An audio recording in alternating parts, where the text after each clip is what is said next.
Salam ilişler.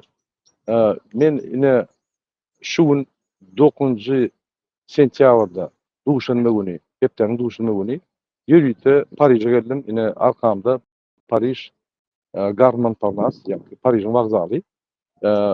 Men Türkmenistanyňky ýeketek halk hereketiniň, Demokratiýa Watan Türkmenistan halk hereketiniň ýolbaşçysy Murat Gurbanov. Meniň Paryja gelmegiň maksady Fransa bir topar ýyllaşmagy geldi. Şolary ýa-ni her türlü tipde kömek etmäne ine geldim. Ýörüýte Paryja, şol bilen duşmana. Olaryň administrativ soraglaryna, olaryň ýa-ni kagyd petek işlerine, olary täze gelen ýurtda näme sistema bar, näme prosedur etmeli, dil kömeklerini we beýle kömeklerine ine men ýörüýte geldim. Egerde siz Fransada ýaňy gelen bolsaňyz ýa-da öňden ýaşap kynçylyklaryň bar bolsa, ine şul videoda meniň Telegram adresim bardyr.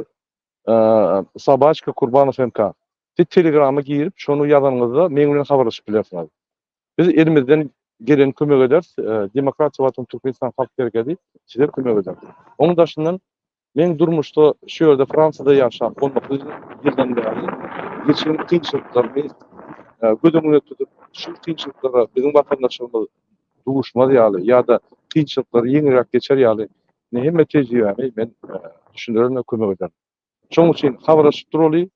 Näme menden kömek gerek bolsa ýa bizim guramamyzyň hatlary gerek bolsa biz hökman kömek eder, habarlaşaly. Men şunyň dowamyna Paryjda isleňi adam bilen habarlaşyp biler, kontakty ýetkiler, telefonlaşar, duşup biler. Geniň iýleşler çekinmäň, biz siziň hyzmatyňyzda. Şunuň bilen men efirimi tutarýar. Hemme sag bolun. Bizi gollap, bizi ýyllap, bizim bilen habarlaşyp durýarlar, bize kömek edýärler we Türkmenistanda täze demokratiýa, azatlyk diýär. Sag bolun.